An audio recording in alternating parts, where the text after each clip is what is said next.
This program is dedicated to the memory of Walt Disney. In 1971, his love for America inspired the creation of the Hall of Presidents, a place to celebrate the optimism and goodwill he saw at the heart of the American story. Walt's vision was to honor the nation by honoring the American presidency.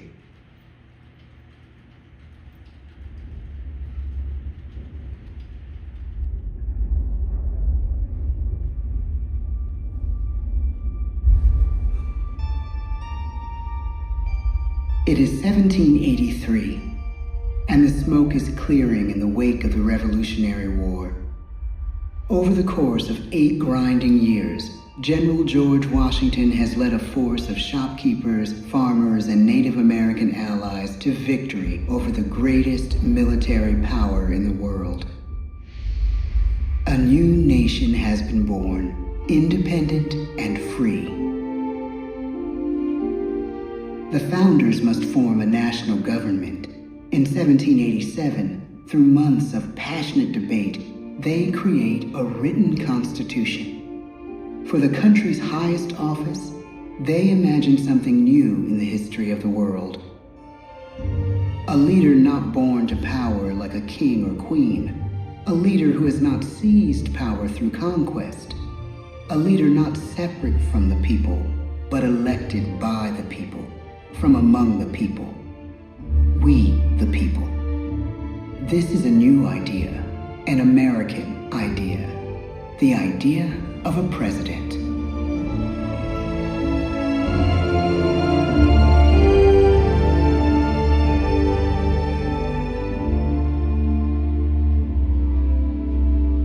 The people don't know exactly what a president will be, but there is little doubt who it will be. George Washington's stature and bearing have marked him as a leader. His integrity has made him a great one. Washington knows that many generals who have led successful revolutions make themselves dictators or kings. Instead, he steps down from power and retires to his home, Mount Vernon. The world takes note, and George Washington becomes the symbol of American ideals. In the first presidential election, it's Washington by a landslide. The only doubt seems to be his own. He writes, "Integrity and firmness is all I can promise. Integrity and firmness is exactly what we need." Everything he does as president will set a model for his successors. His final act may be the most important of all. After 2 terms, with no term limit in the Constitution and amid overwhelming support to stay in office, he steps down once again and hands power back to the people. He wants us to speak, to elect a new president. During the early years of the Republic, we choose leaders as different as Thomas Jefferson, John Adams, and Andrew Jackson. Elections are often bitter. Each president stands at that fiery intersection where personal character meets the challenges of the times. Some call the presidency a glorious burden. Jefferson calls it a splendid misery.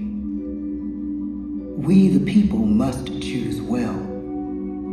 We elect 15 presidents before the course of history brings us to the edge of a crisis like no other. A nation born of freedom still permits slavery. As the country pushes west, will new states be slave or free? The question produces bitter conflict. The issue rocks the election of 1860 and brings Abraham Lincoln onto the national stage.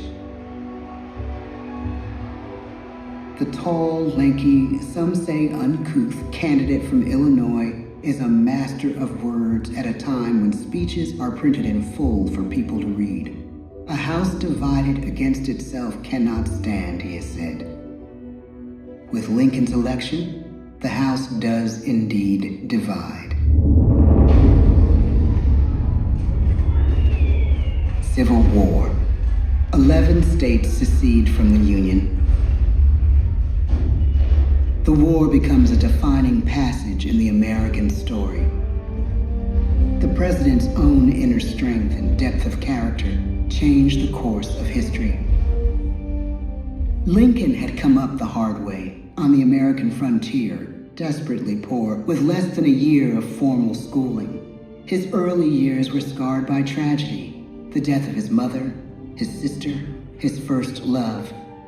He struggles with depression, but never loses his determination to rise above it. He once said he's driven by a desire to leave the world a little better place for having lived in it. The war rages. Lincoln fights to preserve the Union and end slavery. Neither is a sure thing. At Gettysburg, Pennsylvania, 6 months after one of the bloodiest battles of the war, the president dedicates a cemetery to the thousands of soldiers who died there, in words we can never forget.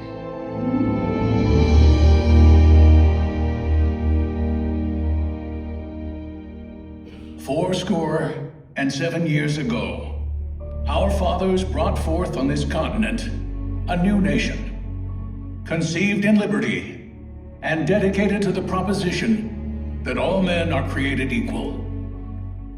Now we are engaged in a great civil war, testing whether that nation or any nation, so conceived and so dedicated, can long endure. We are met on a great battlefield of that war. We have come to dedicate a portion of that field as a final resting place for those who here gave their lives, that that nation might live. It is altogether fitting and proper that we should do this. But in a larger sense, we cannot dedicate, we cannot consecrate, we cannot hallow this ground. The brave men, living and dead, who struggled here, have consecrated it far above our poor power to add or detract. The world will little note, nor long remember what we say here, but it can never forget what they did here. It is for us, the living, rather, to be dedicated here to the unfinished work which they who fought here have thus far so nobly advanced. It is rather for us to be here dedicated to the great task remaining before us, that from these honored dead we take increased devotion to that cause for which they gave the last full measure of devotion. That we here highly resolve that these dead shall not have died in vain, that this nation, under God, shall have a new birth of freedom, and the government of the people, by the people, for the people, shall not perish from the earth. The blood of over 500,000 Americans is spilled in this Civil War. President Lincoln's enduring hope is to give true meaning to the sacrifices of so many, to lead us to that new birth of freedom. With the end of the war and the end of slavery, a new birth truly begins. As we roll toward the 20th century, settlers roll west on wagon wheels and railroads connect the nation coast to coast. Millions of immigrants pour in from Europe and Asia. Population doubles. Our economy triples. Our standing among nations rises. We need presidents who can lead both at home and abroad. At the same time, a young Theodore Roosevelt is retreating from New York politics and personal tragedy. The death of his wife and his mother on the same day in the same house. In the Badlands of North Dakota, he rethinks his life and the life of his country. He returns stronger in body and spirit. His renewed energy is just what his country needs.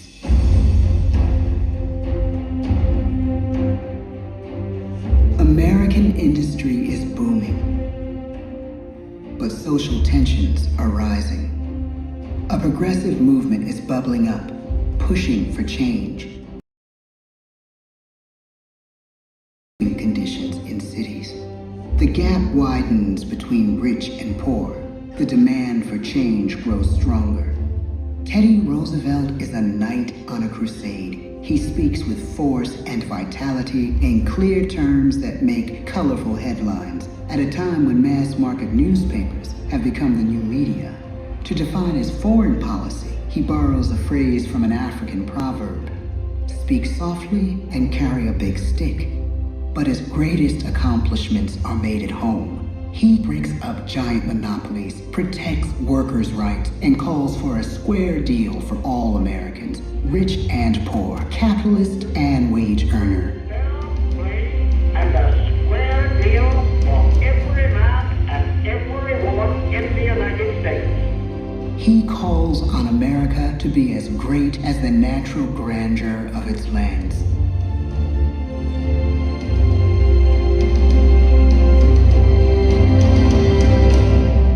Keep your eyes on the stars and your feet on the ground, he tells us. And we do.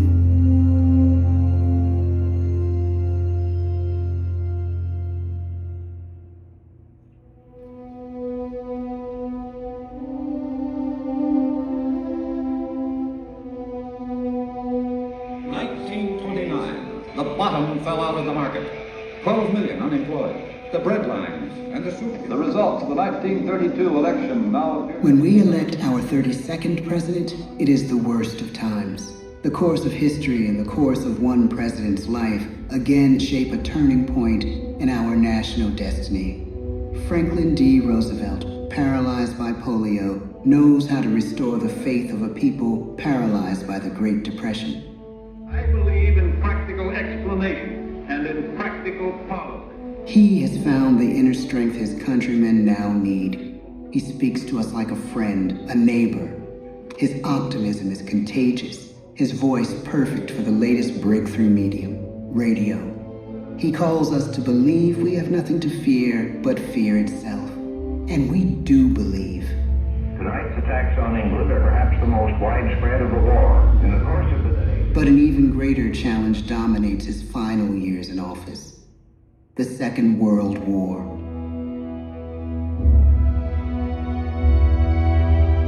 We must be the great arsenal of democracy. This is an emergency as serious as war itself. We stun the world with our production. When bombs fall on U.S. troops in Pearl Harbor, he calls us to fight on the war front and sacrifice on the home front.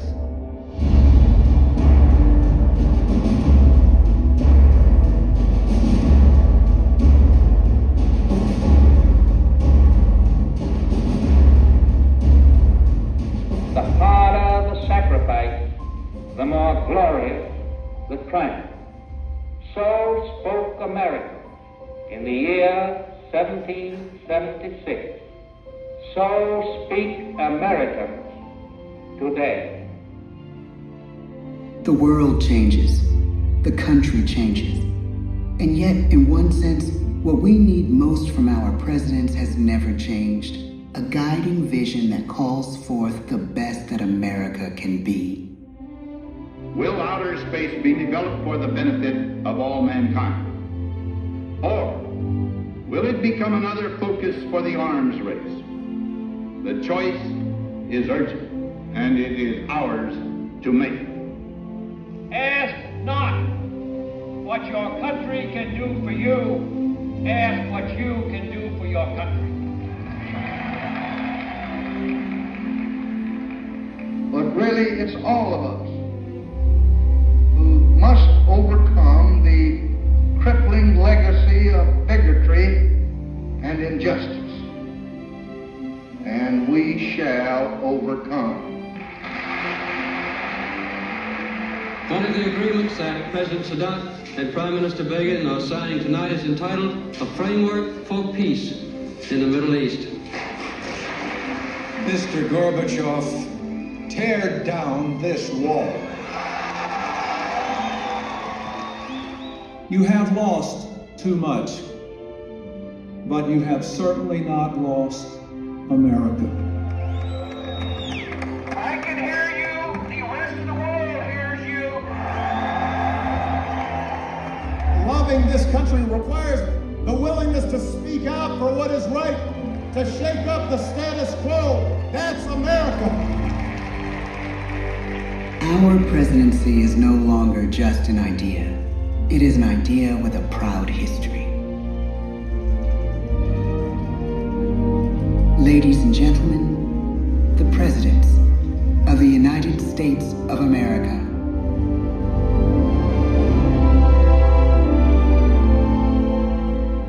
George Washington, John Adams, Thomas Jefferson, James Madison, James Monroe, John Quincy Adams, Andrew Jackson, Martin Van Buren, William Henry Harrison, John Tyler, James K. Polk,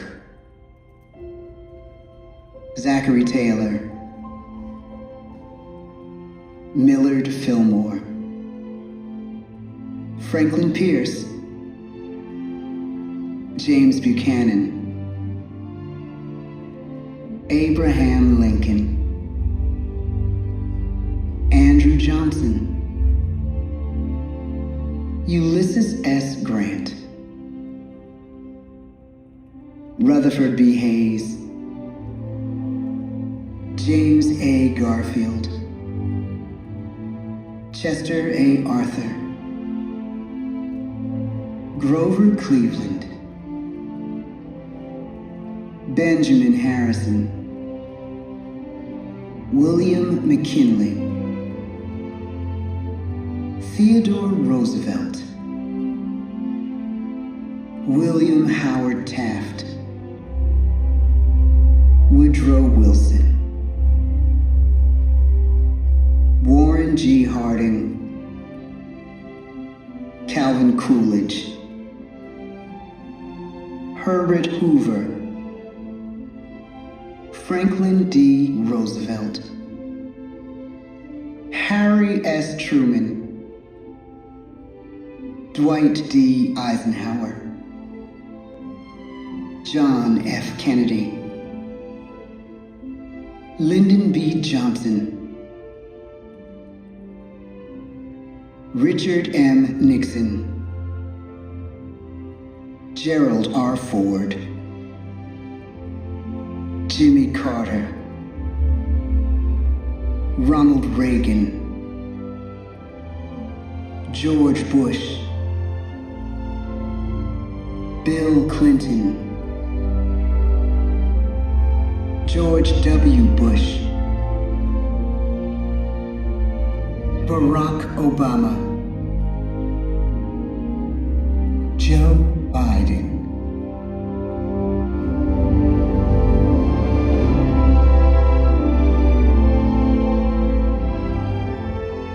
And now we come to the present.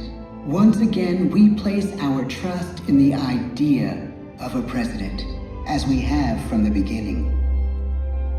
My fellow citizens, no event could have filled me with greater anxieties than that notification on the 14th day of April, 1789, that you had selected me to lead our nation. But it was with the confidence of my fellow citizens that I took an oath. 35 simple words that have been repeated by every American president throughout history. I, Donald John Trump, do solemnly swear that I will faithfully execute the office of President of the United States and will, to the best of my ability, preserve, protect, and defend the Constitution of the United States. So help me God. The presidency of the United States is a role unique in the world, an office entrusted to each president by us, we the people. Therein lies the genius of that new idea, now over 200 years old. A new idea our presidents have turned into a great American idea again and again.